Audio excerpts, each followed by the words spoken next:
For our Canadian lifters, pure passion, real results, what you put in your body should matter. Pure Vita Labs PVL supplements are clean, tested, and approved, powering athletes for over 25 years. They also power the KOTL podcast. You could trust PVL. Use code KOTL15 for partnership pricing at PVL.com. Six-pack Lapadat. We got Bobb Matthews fresh off of you were the first ever Pro Series champion. Oh, yeah. Yes, sir. I mean, this is who knows how many are to come, but you'll always remember the first, and you kicked it off. And is this how you thought it was going to end once the Pro Series was announced? No. Really? No, not at all. Oh, yeah, I'll be honest. I just said this when I was in Ohio. I didn't think I was gonna be shit. Like in the beginning. I know the Pro Series started, I think the first Virginia Pro. And I was like, I scored third. Remember, I was third place. And I'm like, this is a whole series. I'm not really looking forward to it. Really? Now, I didn't even pay attention to what it was, really. No kidding. So initially No, you yeah. were just kind of like, look, I'll compete and I'll have fun and we see what happens. But your ambitions weren't like, I got this. Yeah, it's like it just rolled into my favor, to be honest, over time. Because I really didn't know anything about the Pro Series and I didn't pay attention to it until even after Nationals. I'm like, oh, wow. Well, Literally. Nationals, you win best lifter. Now you're like, okay, hold on a second. Yeah, yeah. Like, Interesting stuff. because once you win best lifter, now you know on the formulas, you're the guy to beat. Like everybody else has got to be chasing you after that, right? Well, at Nationals, yeah, but I'm still like, I'm okay. I'm an okay lifter. I'm pretty nice. Can I win the Pro Series? I don't think so. But hey, it just happened so fast. I swear. It, Like it meet yeah. after meet, win after win, just happened so fast. Is it and what do you attribute this fast climb to? Like your how crazy are your sessions? Like if you've just been adding more and more volume, more and more sessions, and like what is this rapid ascent? It's just like it just came to me literally with the intensity just getting better and better, meet after meet. I'll just literally it's always been the same thing. I'll set a goal and I'll literally achieve it. Like I'm in that zone right now as we speak. I know my goals for this block that I want. Do I think I can hit it? Most likely. Am I going to get stronger? Most likely. Also, my diet's on a million. Like when my diet's on a million, my recovery's on a million, and I have so much more room to grow. Like you could do anything, really. My volume has. I wouldn't say my volume increased at all. My Mm. intensity is increasing, but my recovery is just getting better and better. Uh, I'm getting stronger and stronger. in for your nutrition, are you counting calories then? I'm counting everything to the T. Real Mm, okay. Everything. Yeah. Every single thing. How many? Nothing is missed. And this is where like Taylor Atwood's come on the podcast saying, like back in 2021, when he did 838.5 as a 74 kilo lifter and broke all Yeah. those dots records, he was like, I don't think enough people are covering all the bases when it comes to like tracking everything, like you just said. Mm-hmm. At that point, that's 2021. Fast forward to 2023. Is it far more standard? Like, obviously, you're with Marcellus. Is this like something that all you guys are kind of doing? Do you know what other people in your camp are doing like All that? right. So I know for sure no one is doing it like me. I'm gonna be honest, if everyone was doing it like me, people would be way stronger. No shit. Yeah. People will be crazy. I promise that. Like, yeah, I'm that obsessive with it. And I know it makes that much of a difference. If a lot of these monsters was doing this, oh my God. So And on a daily, what's that? what are some of these things? Making sure you don't miss a week, weighing your foods. Like I know Ashton, for example, this man eats to eat. He doesn't track shit. And that is crazy. That if he was doing that, I wouldn't stand a chance. Like it's yeah. I have to be on point of every single thing to the T to even be close. So that's what I'm making sure I'm doing. And I know if everybody did this shit, there'll be a lot more monsters. It's a really hard thing to do. Like weighing your foods every day, not just for 2 weeks straight. We're talking months at a time, not missing anything. I have my sheets from when I was in '93. My macro sheets from when I was in '93. I have all that. And is it because sometimes people think you weigh foods to eat less to drop weight, but other times people don't realize how much they're under eating and then underperforming because they're not getting the gas they need. Exactly. I'm weighing it for the serving sizes. Like I want to know the exact serving sizes. Like even if any nutrition label has the serving size and the amount weighs on the label, I'm still gonna wait because it's not accurate. Okay. Yeah, you're all in. I mean, but it's true. I've asked people like Jurins and Delaney, these are 83s, but they were under eating for a long time. And then they hook up with a nutritionist, and the nutritionist is like, you can eat more and get a lot more out of yourself. And all of a sudden they're the same thing. Like Jurins' totals going sky high. Do you think this is like, so this is like one of the major things is people aren't taking nutrition appropriately.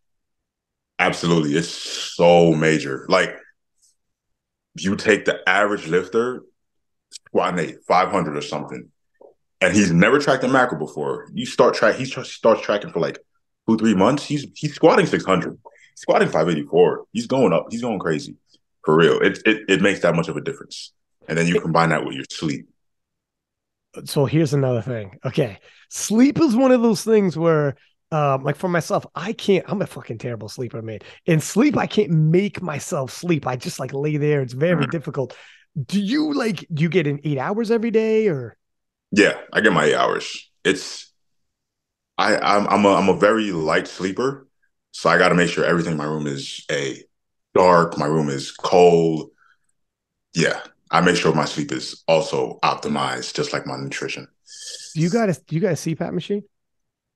Oh no, I'm not that crazy. Okay, crazy. So I got a CPAP machine, man. I got sleep apnea, but I'm telling you, because I snore, all right, it like badly. You get a CPAP machine, you get so deep into a sleep, it is insane. Like you are gone. And anyone in the room that hears you sleeping, you sound like you're deep. Like it is huge breaths because it's forcing air into your lungs. And for anyone listening, like you have like just waking up and then you have the deep sleep below that. And in between is light sleep.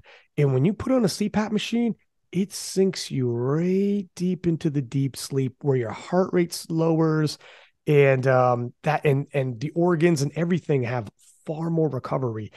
And I mean, I can't fall asleep very well, but when I do, my man, I'm No, getting I'm getting some good sleep.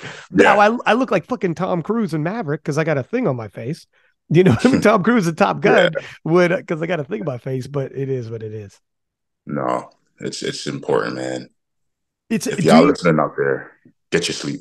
get sleep, food? It's huge. So do you have a nutrition coach? Marcellus, we work together with the nutrition. Yeah. But yeah, I'm eating my calories are higher than ever before. I'm eating 4.2K ever since the meet. Prior to the meet, I was eating 3.8K. So it's a nice jump. This is something else I was going to ask you, but well, first off, that's a fucking lot of calories, man. 4,200? Damn, man. Yeah. That's good.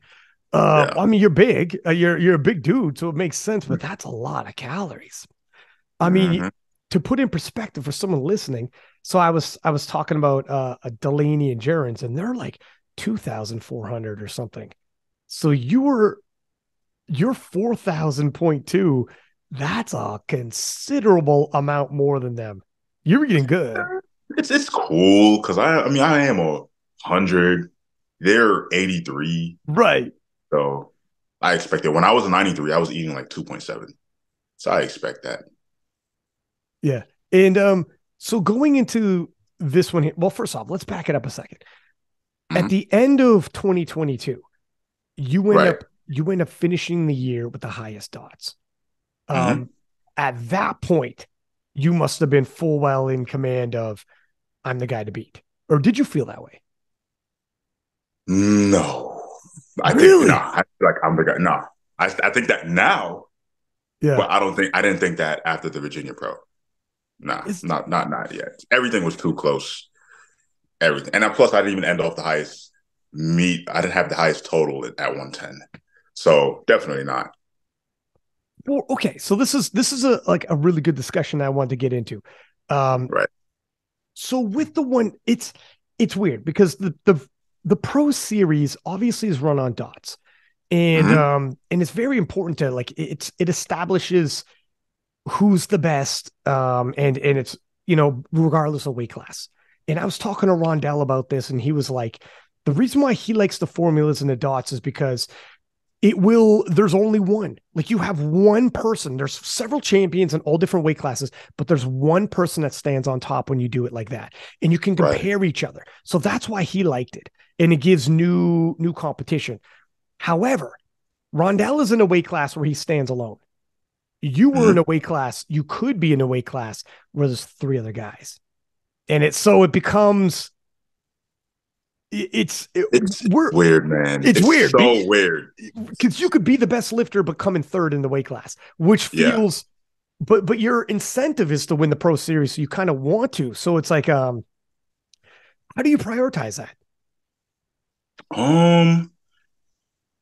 All right. So to be honest, my incentive is not really to win the Pro Series. My incentive is to put together a performance that is remembered. It's never to win. I don't really care about the winning the Pro Series. It's just to put up a performance, whether it's total or dots, that is remembered. And that is why my past three meets, I fucked up because I'm trying to go for something crazy. I'm always risking the win for a reason. Mm. Cause like I don't really care about the Pro Series win, to be honest. For you, is it so you cut down in weight and this was a Mm-hmm. something that you work towards, like you slashed your calories to get down in the 100 kilo class, like you were under the 100 kilo. Why did you want to do that? I got sick. My training body weight was 228 for the Virginia Pro, and then I maintained that after the Pro, and then I got sick in early January, and I dropped to like 217, got back up to 220 ish, 222, and I'm like, I was week one of my block. My blocks are only 4 weeks long. I'm like, can I still hit the numbers I wanted? That was the 2100 double, right? So I hit that, and I'm like, yo, I'm still strong at 222. I'm not going to eat into this meat. Matter of fact, I'm going to change my goals. I'm going to try to chase Taylor's dots at this meet. And Mm-hmm. that turned out being my goal.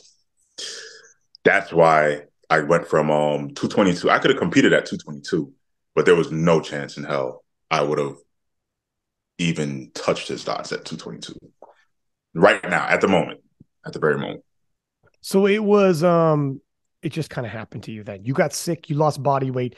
You weren't going to have time to put the body weight back on to go head to head with Ashton like that. I think I did have time. I had like 6 weeks, but I was ready. I just hit the best numbers I ever did, and I was sick 3 weeks ago.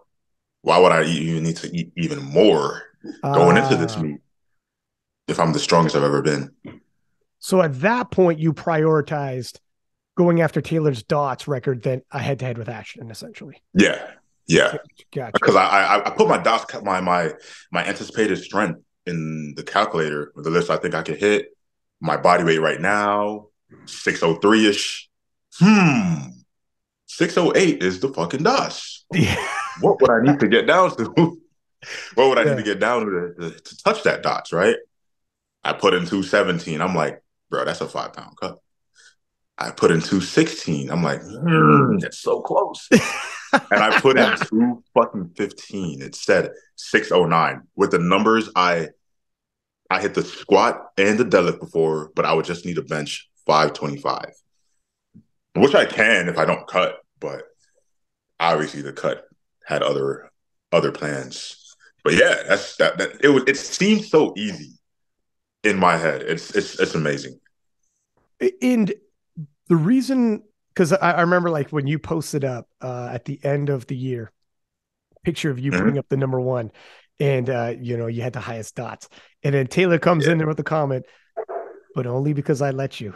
Bro, Is it? I was going to edit that shit into one of my pictures because that was my driving. Oh, that motivated me so much. The biggest motivation I've had. That one comment, I loved it. And Taylor's that guy. He's the guy for the sound bites to give comments to motivate people. That's another thing Rondel was saying is like, oh yeah, he'll wind you up and get you going.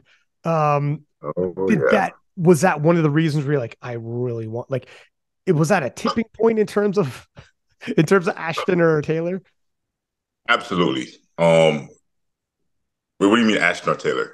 Like when you were targeting the showdown, you could have went head to head with Ashton, or you could have went after Taylor's slots. Was that a tipping point where it's like, okay, absolutely? In my opinion, that weighed way more than a showdown with Ashton for sure. It's the number one dots in history, and plus the total would have been like 2150. So that's passively rivaling Ash right there. So. Yeah, definitely Taylor's dots. Knock two birds out in one stone. Come on. Easy answer. This is it. There's something about the way Taylor carries himself that he does rub people like that. It makes people like Rondel felt it, whoever. It's like, okay, I got to go after this guy. This has got to happen. Yeah. Yeah. It's because he's so strong at such a small body weight. And he's at such a small body weight. We don't want to be outdone by such a small man. No offense. Respectfully. But it is. There is. This is what Rondel was saying is like only through a formula could a guy Rondel's size who's like huge, and you're big too, but Rondel's even bigger. He's like he's 120 kilos, which is 265 pounds ish. I mean, he's huge. Going to be rivaling with a guy who's like literally 100 pounds smaller than him, bro. I swear to God, if Rondel or I ever get that dots, that is insane. That's just insane. Like, do you think it plays more respect if you get it at such a high body weight?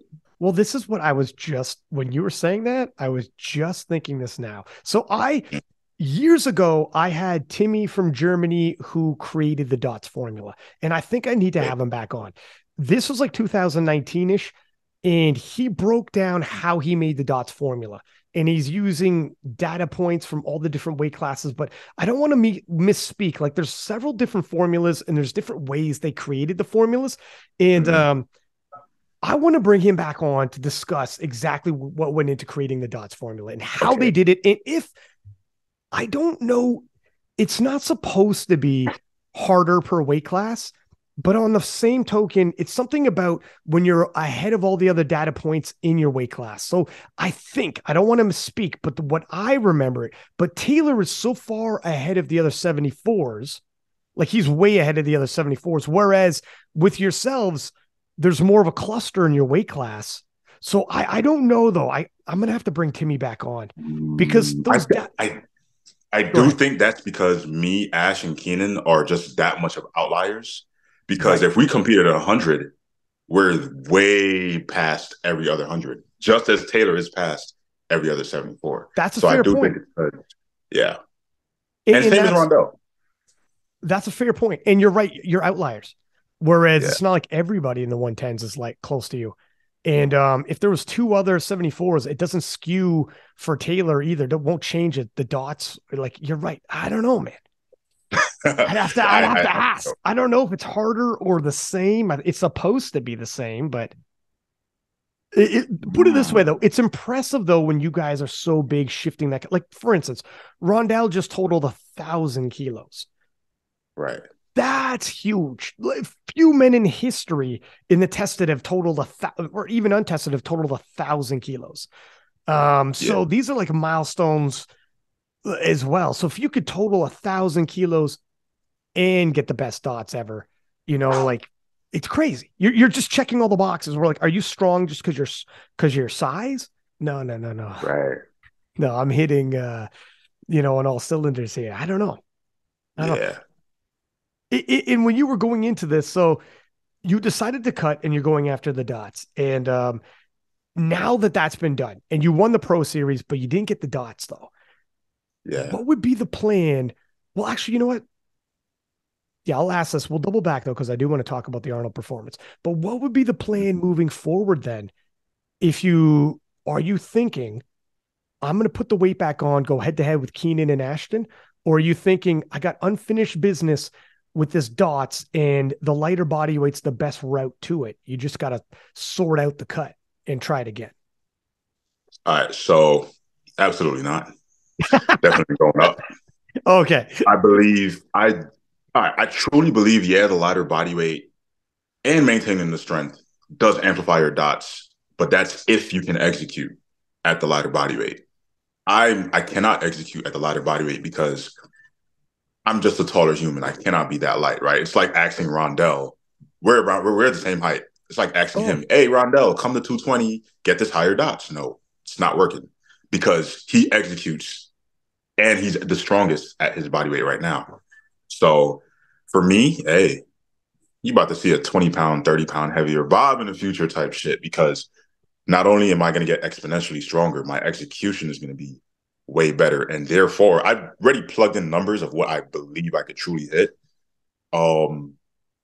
And I could still rival the dots regardless. So it's going to come passively if I chase total going up and just get stronger and heavier. So absolutely 110 it is.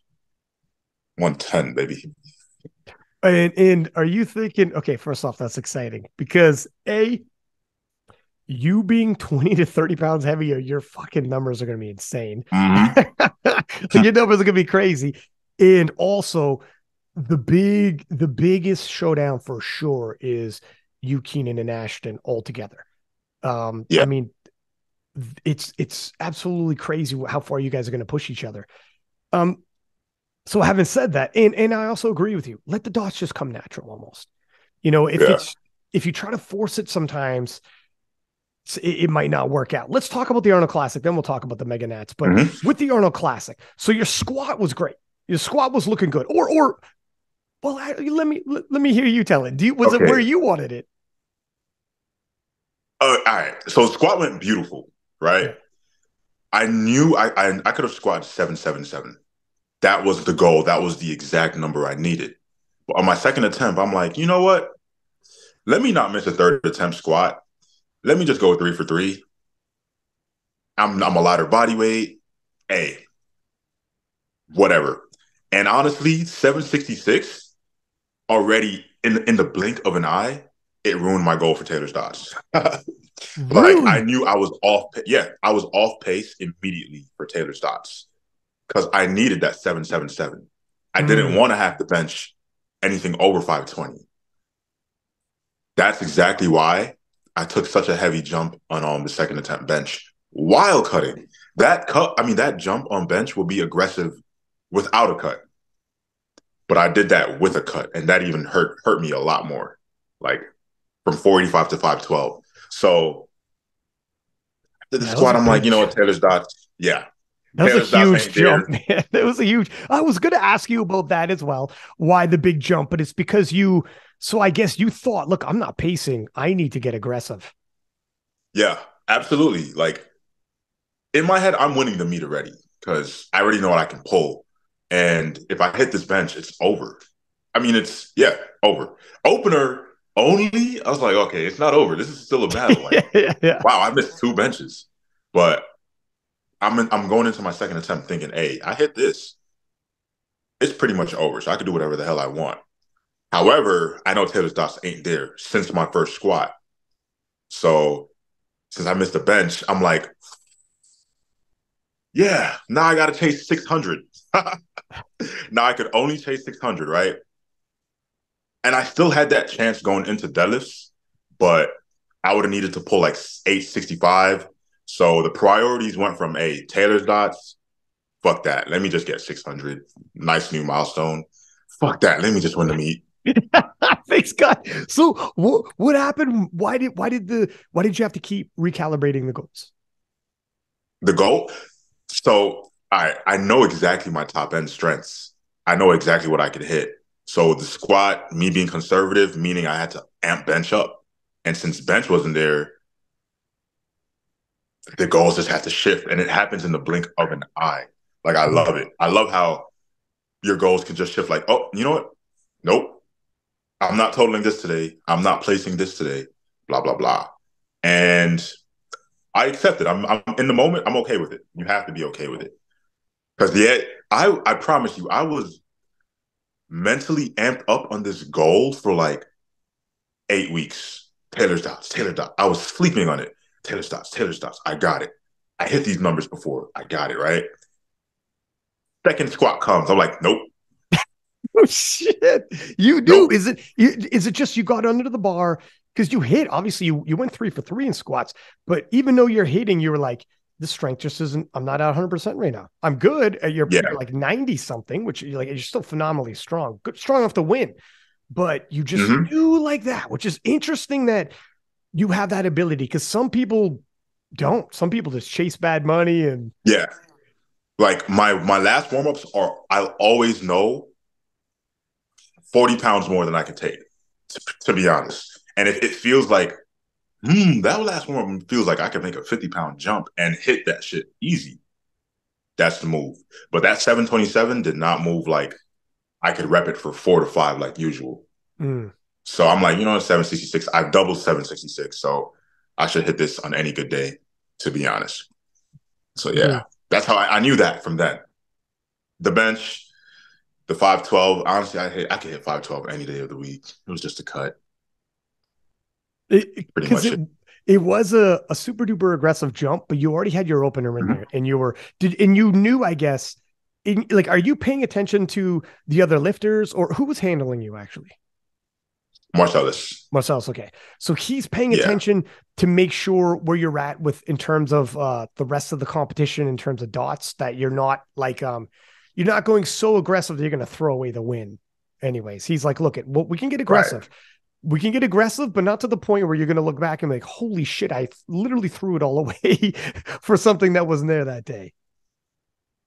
I wasn't looking at anybody else because, to be honest, even on my opener bench only, I still was on pace for anything over 590. And Ash, with what he weighed in at, he would have had to hit something stupid, and he already hit a stupid bench and squat.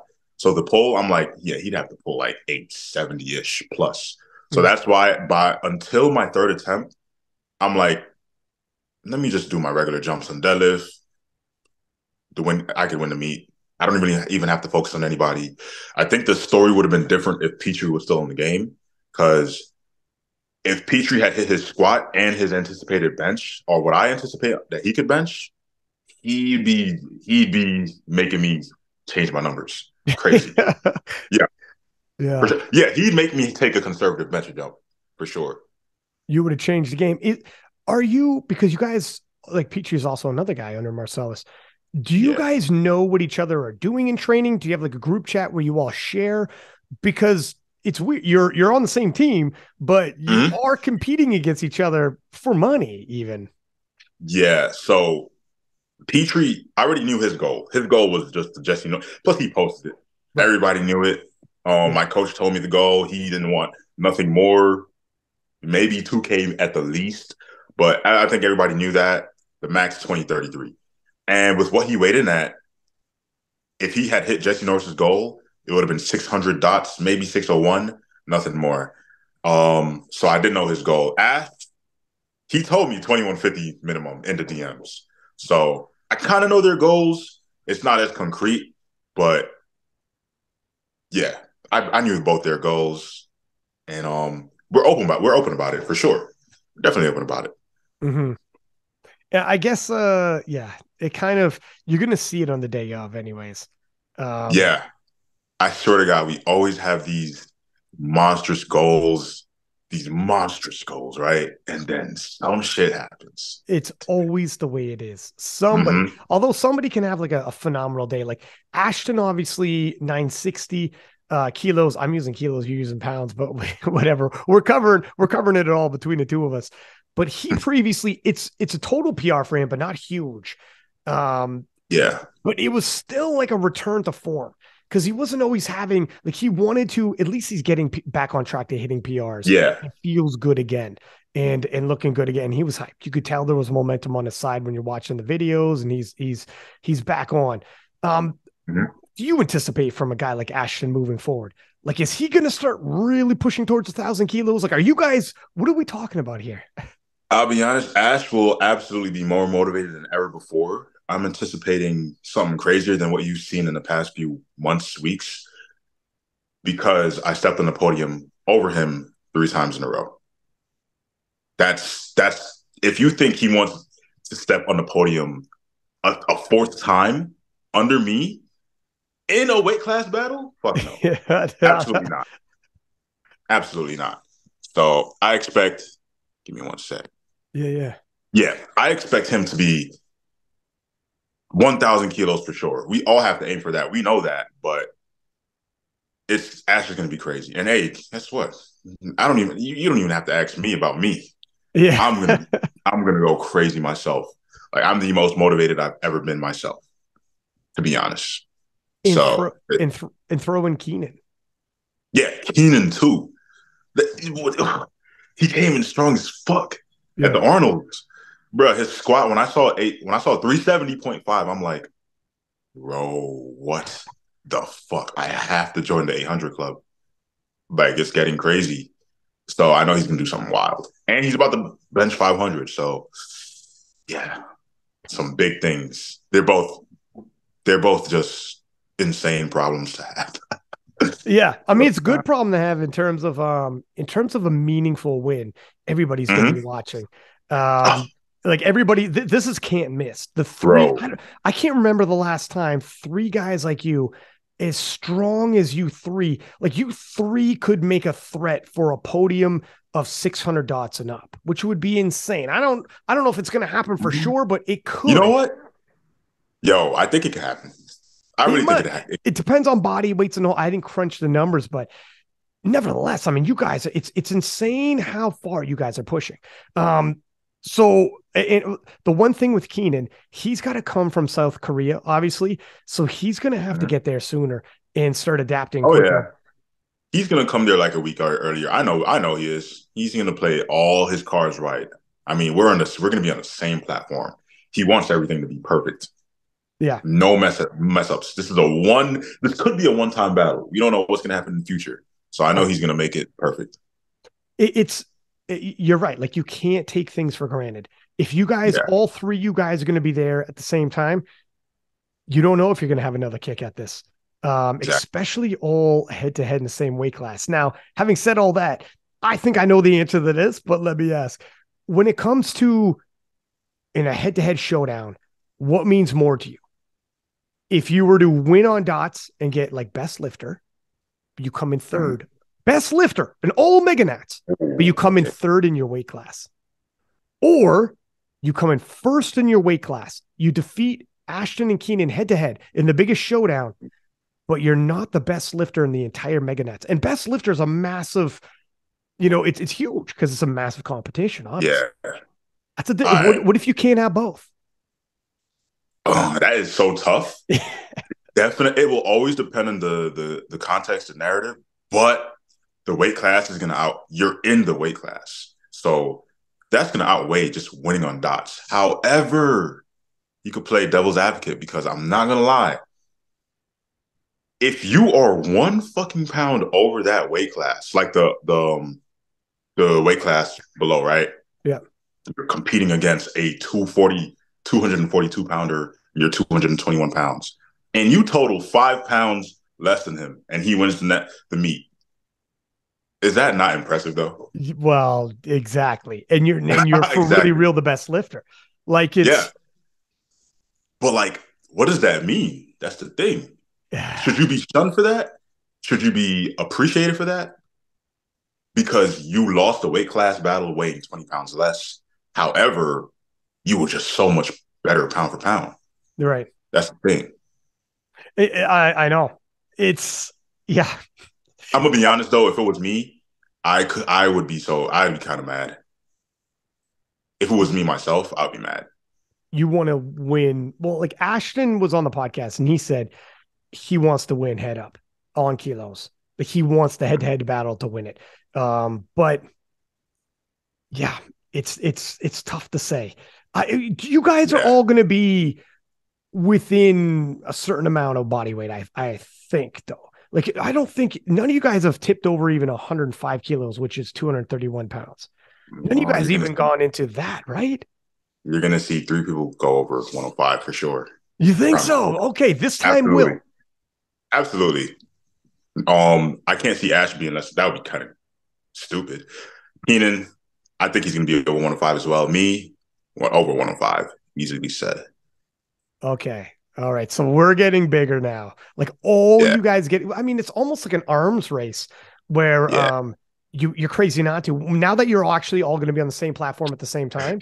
You said an arms race. That is so true. It's true, right? It's literally like, don't hold back. This isn't dodge. Yes. All the trump cards has to be Ash, wide grip, bench, sumo, me, eat, get big, right? Keenan, whatever his trump cards is, I don't really know him like that. What a consistency. He's a pretty consistent dude. Yeah, he is consistent. It's a problem. And he's got to show up early. Mm-hmm. It's going to be crazy. Super crazy. I can't wait. 6 months. 6 freaking months of training. Like, Marcellus already laid out my block for me, the rep schemes we're doing. Like, I know 6 months seems like a lot of time, but when I look at it in blocks, that is not a lot of time. I'm only doing singles like 1 time, doubles like maybe twice. Like, it's not a lot of time. So this is going to come quick. We only have so many weeks to showcase our best training. 6 times to showcase our best numbers in training. Show what we got. So it's going to be amazing. It's true that, like, when you look at things, and this is such a powerlifting thing to do, you look at time in blocks and you're like, 6 months, that's a lot of time. But then when you look at it, you're like, that's only 6 blocks. That's only 6 training blocks. And then you start thinking, just like you did, you're like, I don't need to do singles once a block. Fuck, that's only 6 times I'm going to see where I'm at. And then you start being like, this isn't a lot of time. You're like, wait a second. I'm actually, there's no time. I gotta get to work. Exactly, man. Like, that's why I appreciate every month. And I appreciate every single block like it's my last. Like, you got to go hard. You got to succeed in that block. I don't think I've ever had a failed block with Marcellus. Never had a failed block. I've always done something crazy in that block. And that mentally amps me going forward. The potential just be crazy. And the best thing about this is I haven't even had to unlock any trump card of mine. Pretty much. Do you feel like the fact that you guys are going to be head to head and it's not on dots is going to feel different in terms of pressure and competition? Like, it's one thing to go compete against somebody and it's a calculator and it's like a formula and, pound for pound. It's another thing. Do you think it'll feel different knowing we're in the same weight class? It's straight up kilos, old fashioned, the old school powerlifting way of doing it. Who's stronger? Right. This is going to be amazing. It's going to be, all right, it's going to be easier. It's going to be more motivating. It's just way better, to be honest. Like, God, you got to figure out so much. Now, you just got to know, hey, if he out-squats me by 40, I got to out-bench him by 60. Straight up. That's it. Yeah. I love that.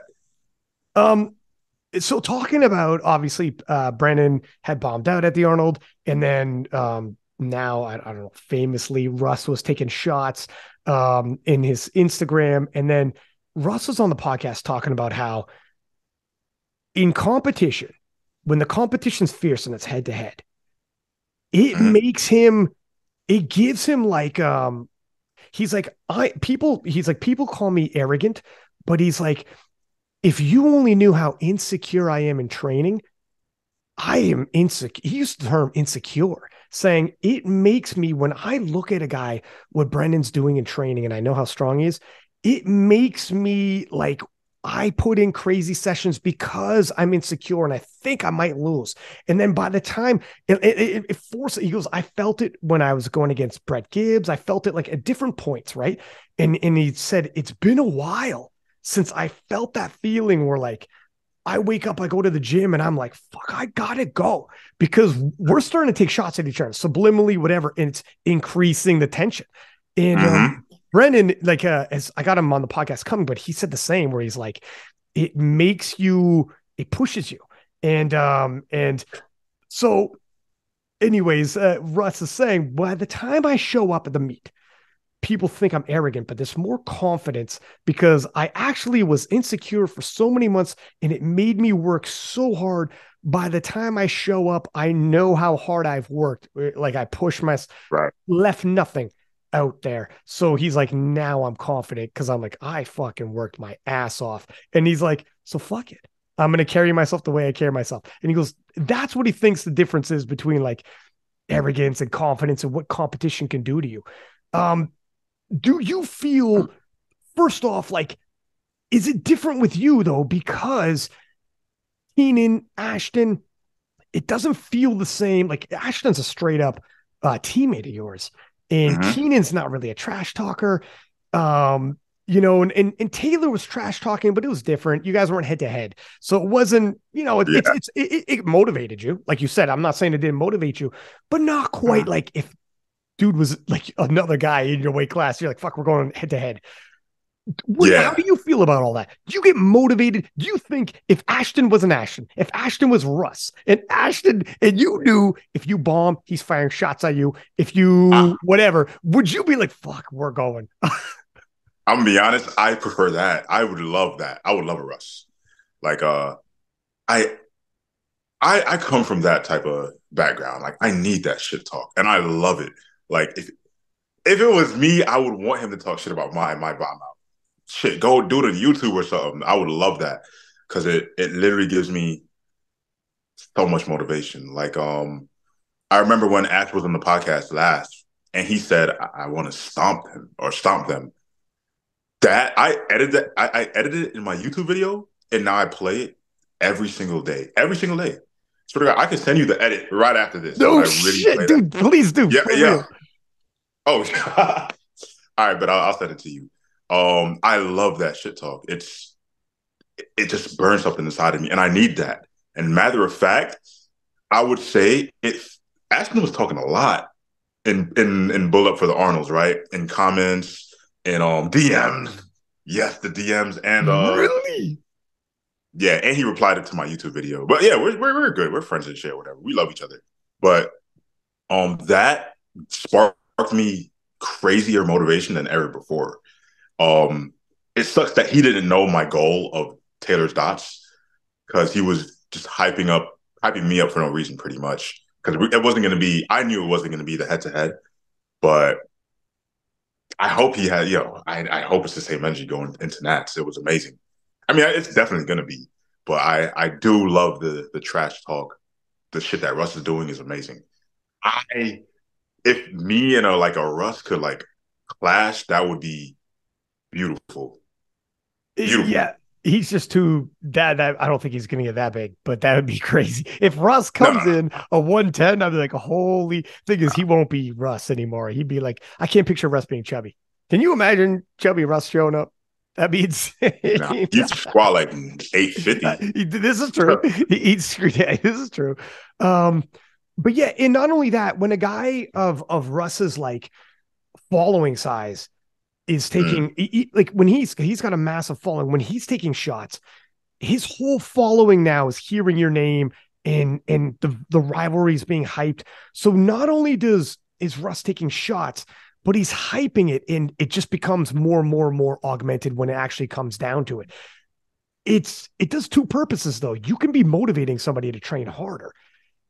Yeah, I mean, it's a double-edged sword. More people care. More people are going to watch. You're putting gas on that fire though. Yeah. You know? Yeah. People say like, yeah, well, you would have trained hard anyways. Powerlifting's pretty monotonous.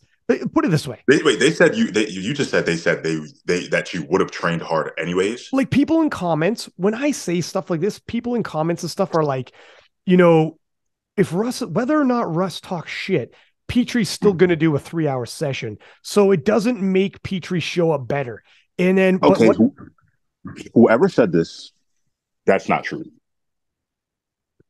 That is not true because you get such an amp from the emotion. I promise you. Like, if anyone, whoever said that, they've never played sports in their life because it means a lot. It truly means a lot. Like, the emotional amp could add, I swear, like 10 pounds to a squat. It really means a lot. And I've experienced it. Yeah. Yeah. Yes. And if you know how to channel it and bring it back whenever you need it, yeah, that'll do a lot for you.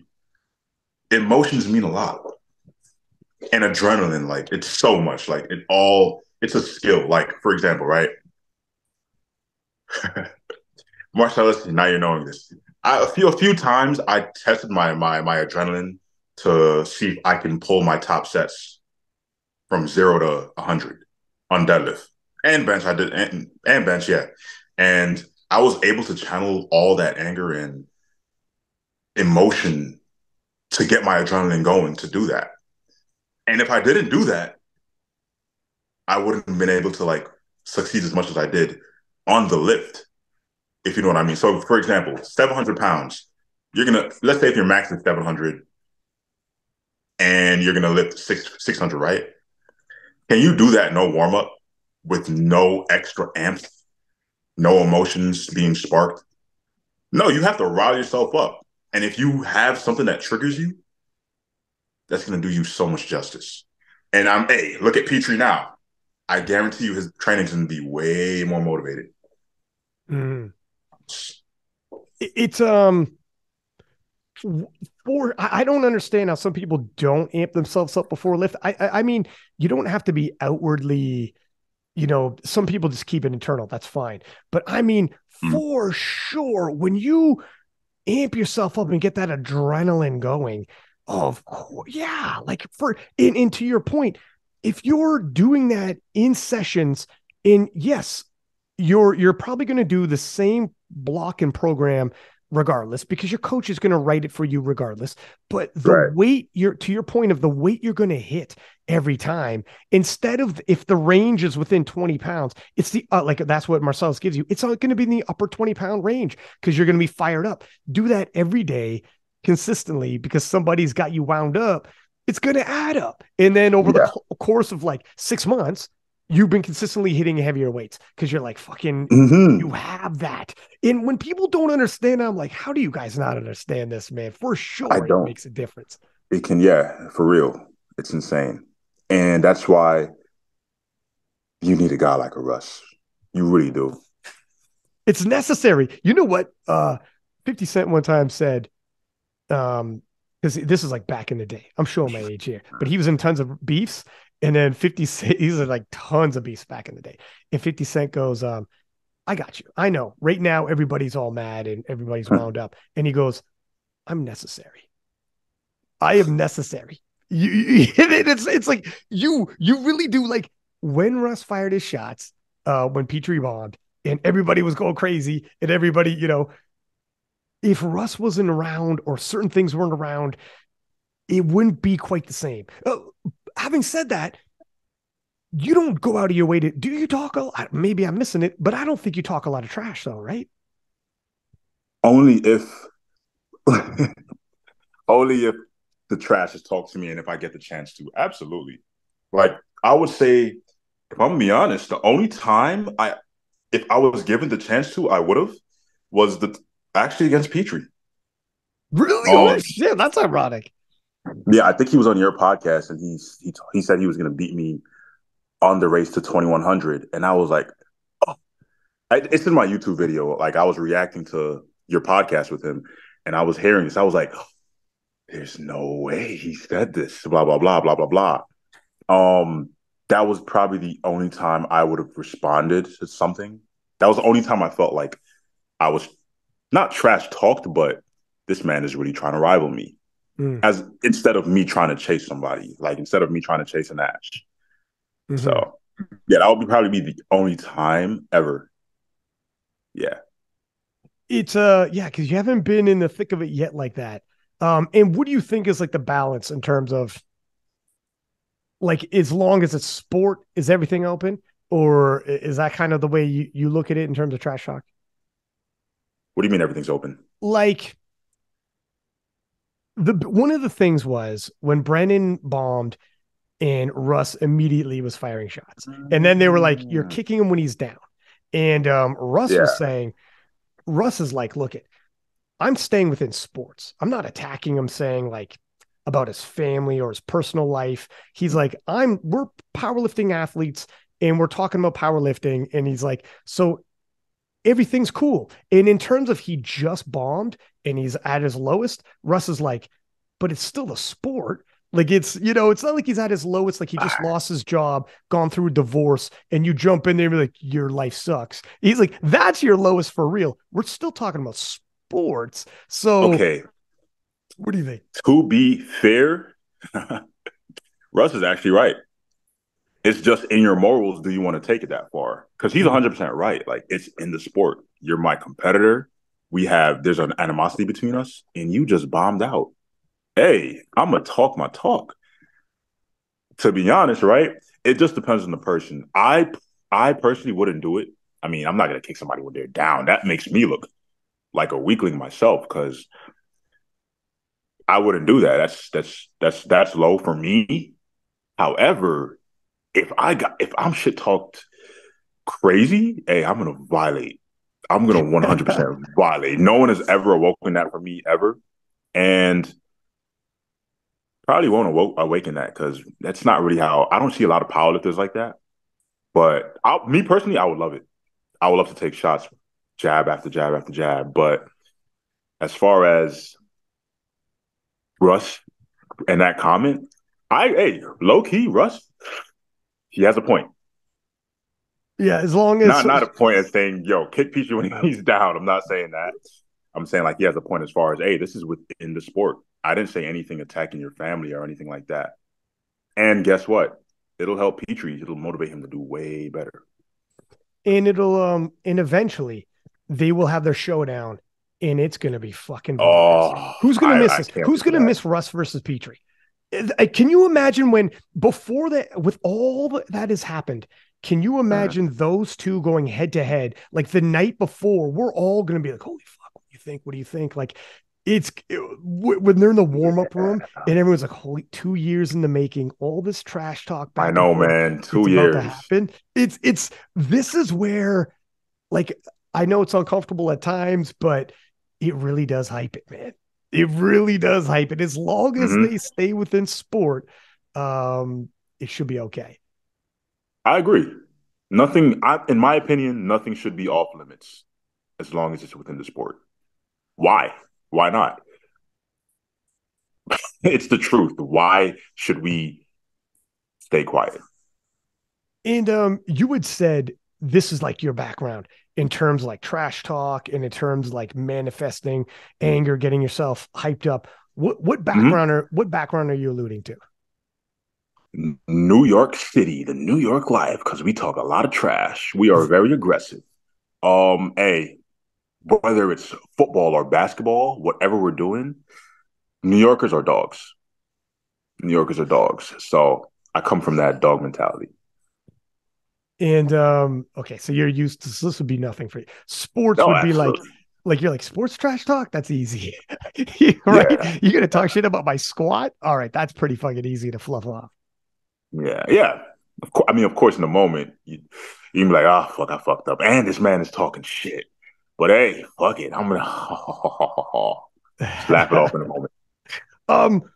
Also, I wanted to do the name game with you.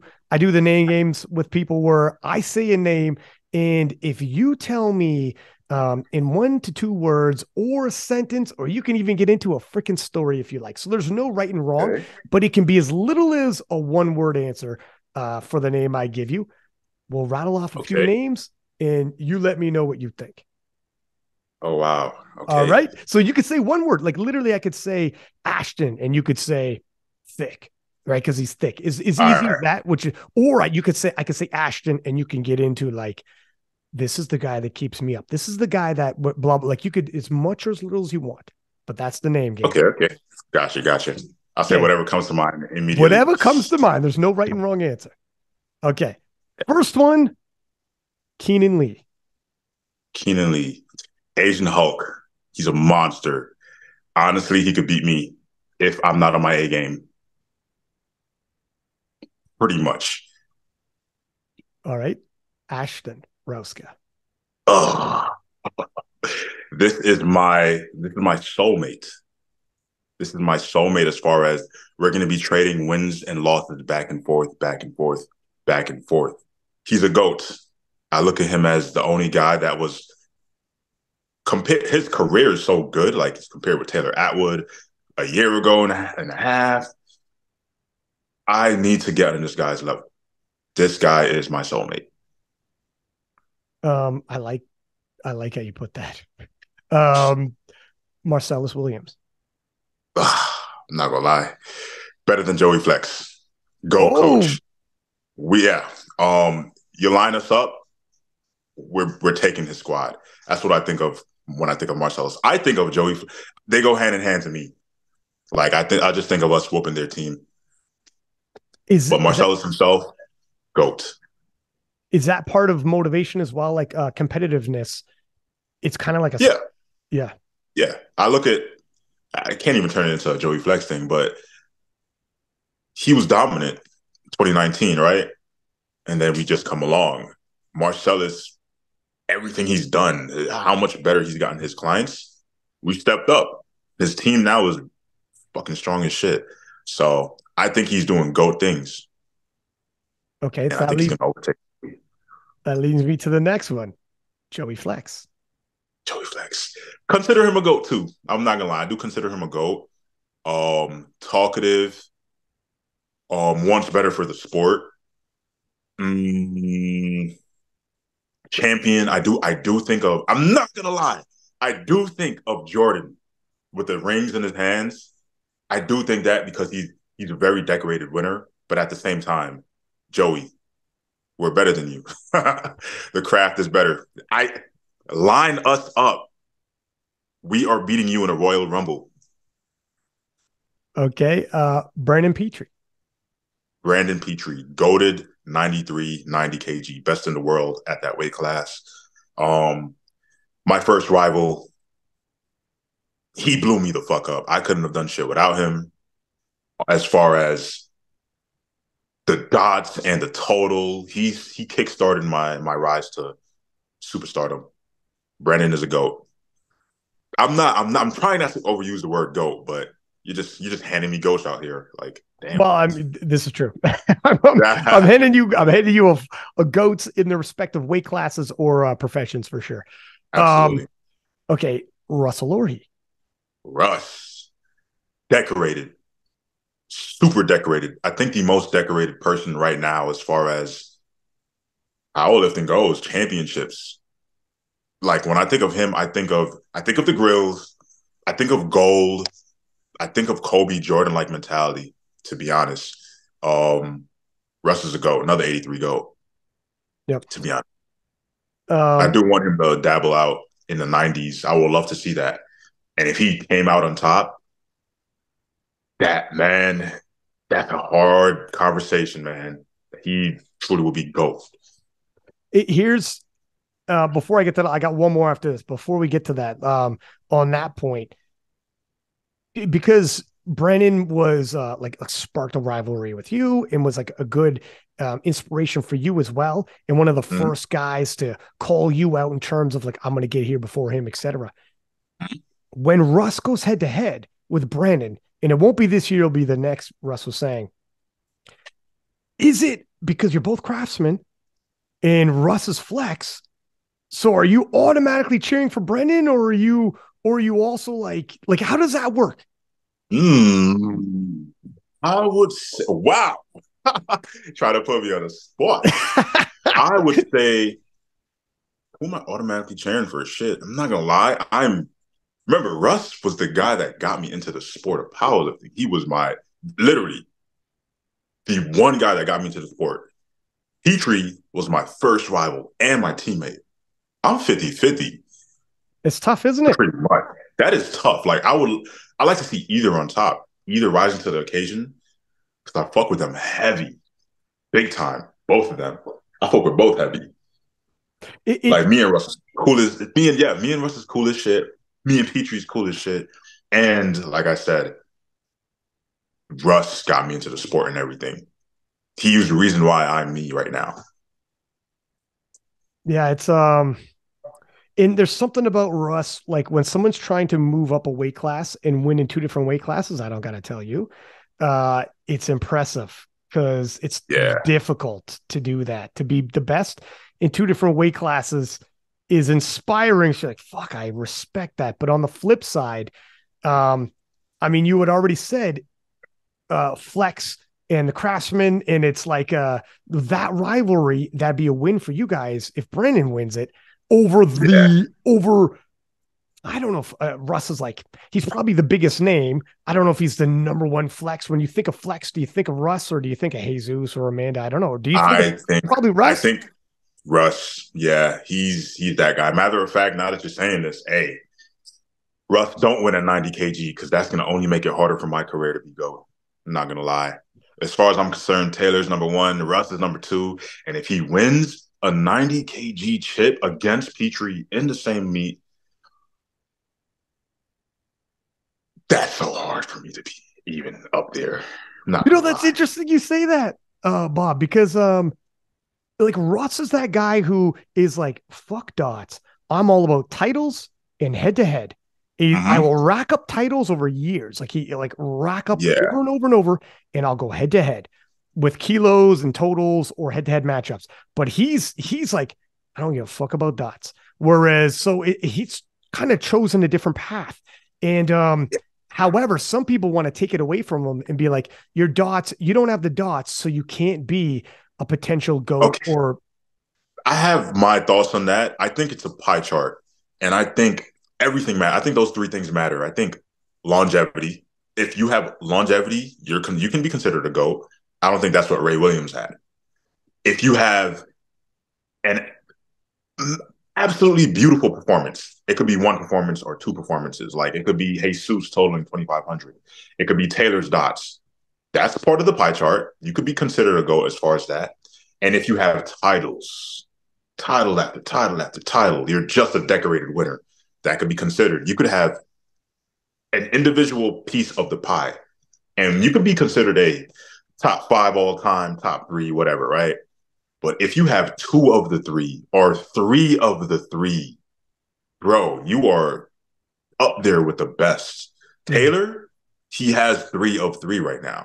I was just about to say. Yeah, Taylor's up there. And Russ is the second closest thing as far as I'm concerned. So I do think all 3 matters. You have to have longevity. That's a passive. That's a must. You got to have titles. And I do rank dots. Dots are like a crazy performance. I'd rank that the lowest of the 3. But yeah, I do think you need all. And especially if you win a title in separate weight classes. Like, that's insane. And no less, like, when they're like, against whom? And Russ can be like, well, the 82.5 and 83s, which he won both, that's pretty much the same weight class. He had stiff competition back in the day, being Brett Gibbs, who's like one of the greatest of all time, to even now the 82.5s are stacked. And he's going to have to go against Jamar, who just did 830 up. Like Jamar just bypassed Brett Gibbs. I don't got to tell you, I know you already know, but for people listening, and he's also a teammate of yours. And so he's got stiff competition. And then if he goes up, it's Petrie. So it's stiff competition. It's not like, well, who were you winning your titles against? No, he legit is legit from back in the day to now. There was an easy year. Every year was tough. Russ has always been in tough years. So to your point, to be on top that long, the one thing that like Taylor has year after year, and the titles, the longevity, and the dots, whereas so it's Taylor, you pretty much said it. That one performance, and especially if Taylor replicates that shit at Sheffield's, oh my god, I think he is gonna do it. I'll be honest, I do think he's gonna do something crazy, but yeah, that's it. I think he's gonna do something crazy. I think he's gonna further cement his name as GOAT. The only thing guys like me, Ash, Russ got on our side is we have a chance to have longevity and try to rival his career. Well, yeah. And here's the thing too, where you know, when you stack up titles and win these showdowns, and sometimes you win showdowns without the greatest performance, you just win. You have to sometimes just win against that big name guy. Yeah. And whatever it is, like you're looking to load the bar with the winning weight. But it's always nice too to have that fucking lightning in a bottle performance. That one performance you lean on to be like Taylor did in 2021 Nats, the 838, the 608 dots one, where he had the biggest dots of all time, the biggest Wilks of all time, the biggest GL points of all time, the biggest total tested or untested. Like it's that one lightning in a bottle performance where you could be like, on that one day, I beat anybody.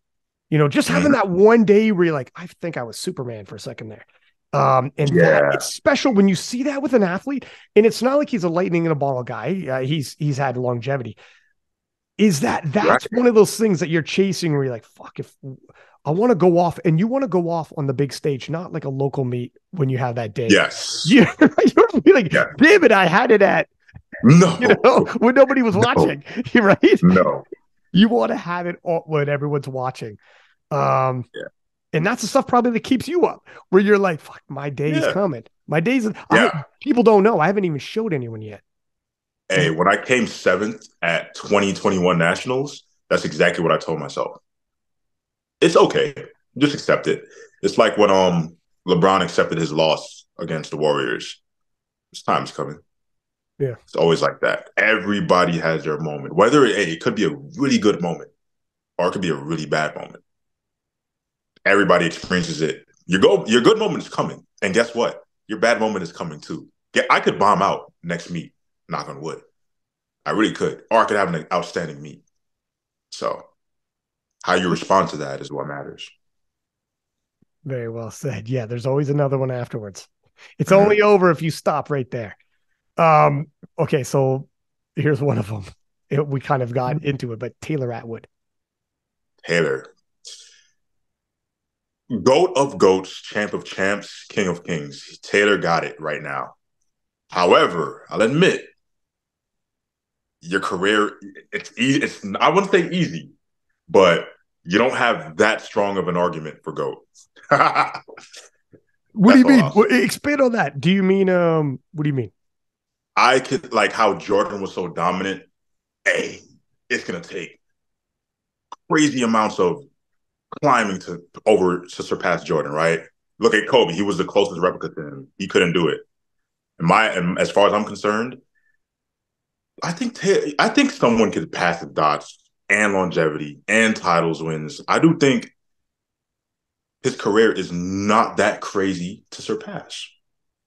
I got you now. Okay. So you're saying he is the Jordan so far, but you think he will be bypassed by the younger generation. It'll take time. Yeah. I would look at him as like a Kareem. Like when Kareem retired, he was the GOAT for the time being, right? And he was decorated and he had the performances. I'll look at him as that. However, it's not like a Jordan. A Jordan is like a John Hack.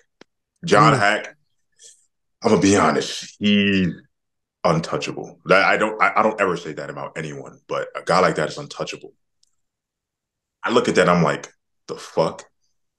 Taylor, I mean, it's all respect. He's the GOAT of powerlifting. He's the best to ever do it, drug tested.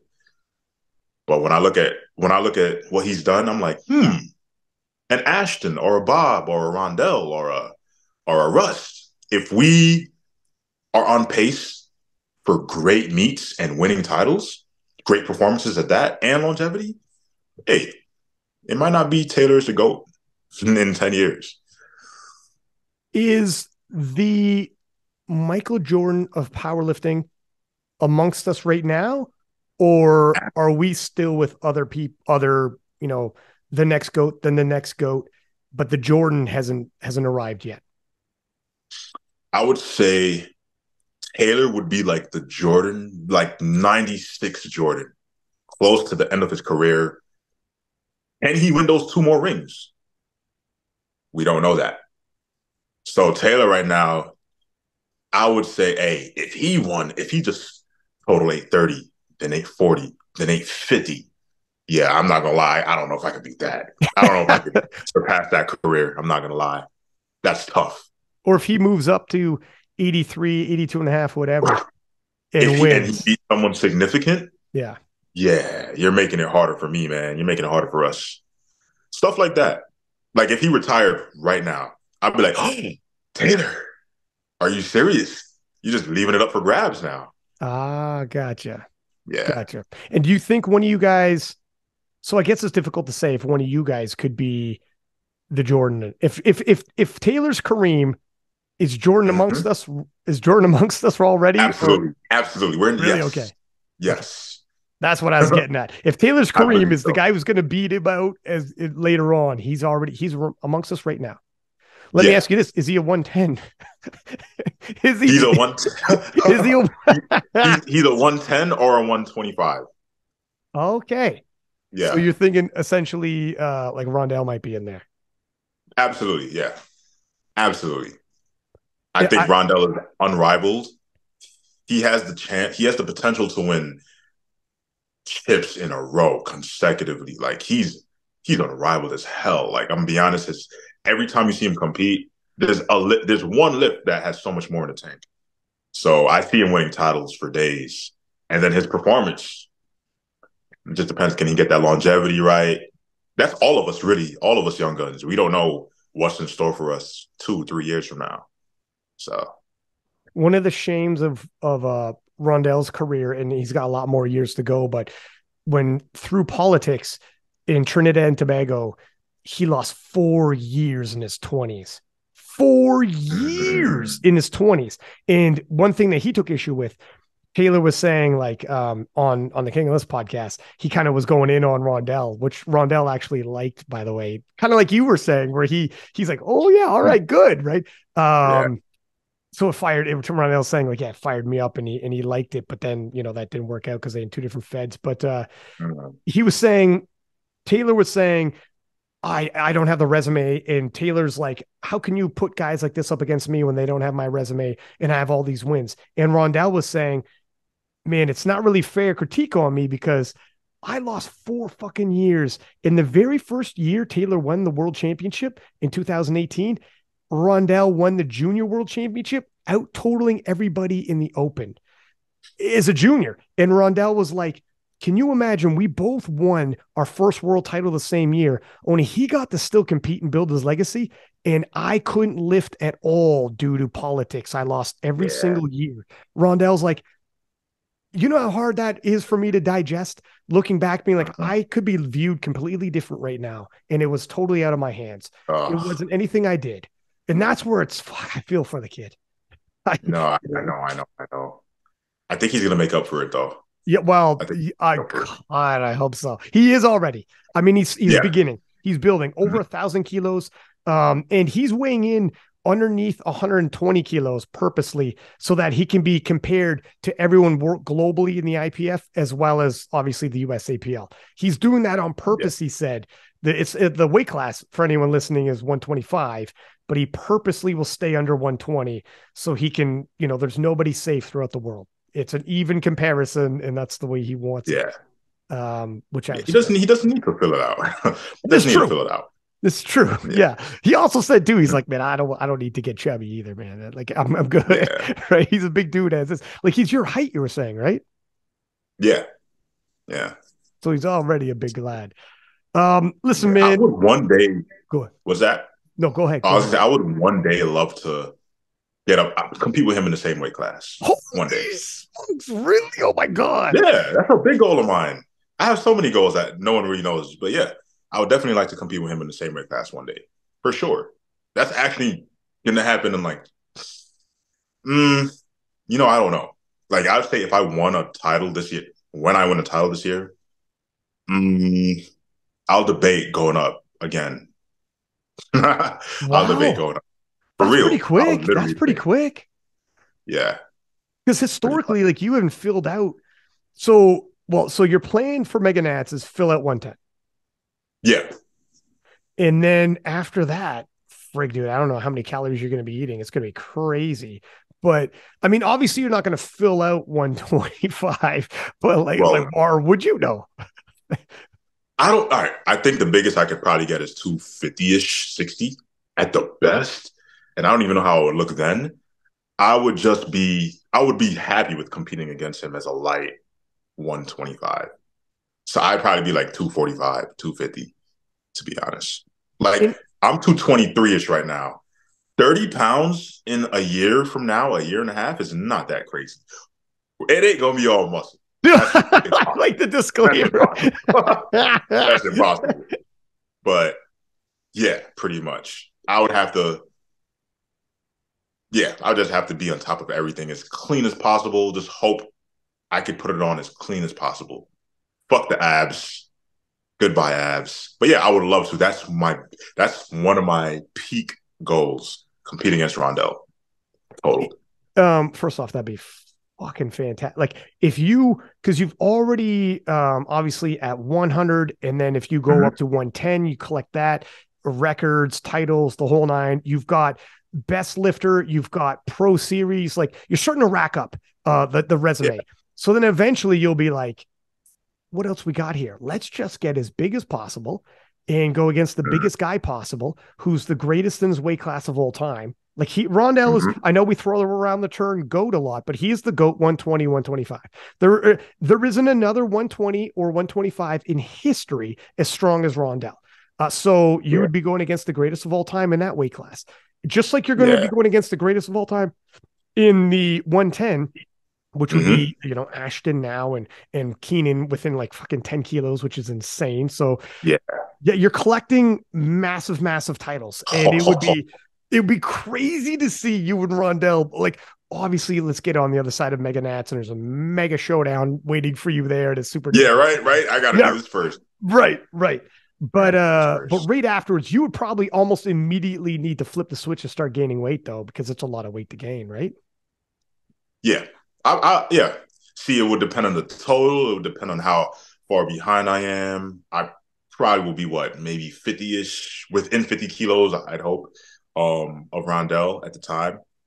But That's pretty close, actually. When you say it like that, when you were close to 1,000 kilos, 50 kilos isn't crazy. You know, like that's. Oh, I'm capable of like a 970, 80 at 220. And then you put me up to like a 230, I can rival that 1K. Yeah. And I'm not going to be 230 for nationals. So my top end better be a little 1K-ish over. And then I believe, like, now, here's the one thing. I'm a good sumo puller. I'm a very good sumo puller. I'm going to be paying attention to my sumo amazingly, because I know sumo just gets messed up when you get that size. I'm going to be paying attention to the T. 100%. I'm not trying to be like one of those guys that just fucks up their sumo. I watched a lot of Bryce. I don't keep Canadian. Yeah. Bryce Crotchett. I love how he pulls for his size. He's amazing. I remember he attempted like 860-ish or something. I want to be like that. I want to maintain a mid to high 8 pull, and my leverage is not sacrificed. So as long as I do that, I'm gonna be a god. My bench is insane, and my squat is going to get even more insane. My squat is ass right now, but it'll get better as, you know, the leverage fills in with my femurs. I have a vision. I have a beautiful vision. Dude, you get me excited. First off, yeah, you're right in terms of the levers changing on you when you're putting on the type of weight you're talking. Filling out 110, your levers will change on you, especially with sumo, and then filling out like a weight class up from there. Yeah. You literally will have to be really close with Marcellus being like, do we need to move some things around in terms of like your body's going to change huge. Like you might need to adjust here and there, and you got to stay ahead of it, because if you're late to adjusting to your bigger body, and you show up and you're like, fuck that, you know, that's tough. You really got to I truly think I'll be good though. For like, I can see myself getting effed up at anything over 260. I get effed up, but with how slow I'm going to do it and how much I'm going to pay attention to it, I think I'll be good. Because like my sumo right now is just flawless. Not even close to a lockout issue or grip issues. So I think I'll be good for a minute. Yeah, because that's the thing with sumos. People have the bobble at the top, or it's like 50-50 sometimes with balance, grip issues, and you're right. In terms of like consistency, your sumo's well. And Yeah. so Like I study a lot of guys that got bigger and how their sumo looks. Like I've seen Petrie, right? Petrie as a 90 kg, his sumo looks different than when he's close to 100. It looks better when he's lighter. Ashton, same thing. He pulled 870 in training. I have the video saved in my phone right now. I watch it from time to time. His sumo looks way better from when he was like 217-ish compared to now. So I'm paying attention to that. Hey, what's going to happen to me? Blah, blah, blah. What can I sacrifice? How much weight can I gain? What's going to be the sacrifices? So. And you're right that Bryce, he moved up a weight class and he's a big dude. He's a really big dude, thick as shit. I met him at like several of the worlds. And yeah, he'd be a good guy to pay attention to and kind of model after because he's got a massive sumo pull as a big dude. He's a 120, actually. Yeah, I never watched him when he was a 105. So I wonder how his transformation with the sumo was. That's interesting. Yeah, I never watched him, but I love that you're a student of the game. And you study guys, like you literally study their polls and be like, oh, that changed. That's interesting. That changed. Yeah. And you could digest it like I love that. Some people don't, man. No, you have to be because that's how you get the knowledge, man. That's study as much people as you possibly can. It doesn't even have to be your size. Like just study people. Even Rondel, I know he fucking pulls sumo and he switched. I think he switched. I forgot why, but his sumo used to look really good. And it does look different now because he's a bigger guy. But yeah, still got to study more people. I'm not going to lie. Yeah, he's even on bench. Bro, I've studied Keiko's bench. I've studied Sean's bench. Really? I've studied so much. Yeah, I've studied so much on benches. Even Jake Amendola. Studying everybody, to be honest. Squat is the only lift I don't really study like that because it's like more will. You got technique down. It is what it is. I do study a lot of Ashton actually. Like I would say I was influenced to move my hand grip out. I used to be super narrow. My hands used to be touching my shoulders when I was squat. And I studied, hey, he's out there. How's he out there? He has so much control over the bar and the descend. I don't. Let me try to get better as I get bigger. Because I know the more back mass you have, you can go more out because you're a bigger person or whatever. Studied a lot of that so much. What was that, do you think? Do you think like because your hands are closer to your body, it's just you're a little more like when you're spread out, you're more based out, more balanced, and you have more control? Like when my hands were that close, all my force was in the center of the bar. Right. So anytime I had bar whip, it would just affect me crazy. So like I was shaking like that. I had no control over it. But when I moved out, I had a little more control, and it was hard at first. I was very shaky. It felt so weird. But now, especially since I've gained more weight, I have more mass to hold the bar, and I'm spreading the bar that like east and west. Bro, I have so much control over the bar now. It's changing me for the better so much. So I'm happy I made that change. I'm always looking for little changes in all my lifts, seeing what can make me improve as a lifter. Because yeah, when you're tighter in with your hand grip, you feel tighter. Mm-hmm. You feel like you're tighter, and you like the compression feels good. But like, because I've done all this too, right? But when you move, like to your point though, you are tighter for sure, but you're right in the center of the bar, and the bar can teeter. If there's any kind of teetering or scrap comes to you, it's easier to get pulled off. Whereas if you're spread out a little, you might not feel as tight in the middle, but you're more balanced and ready. So it's a dicey game, man. I have a lot more control over the descent now. Like, and my descent speed, and I love it. It's amazing. And I just feel like I can squat anything that's on the bar as long as I do not miss groove. Mm-hmm.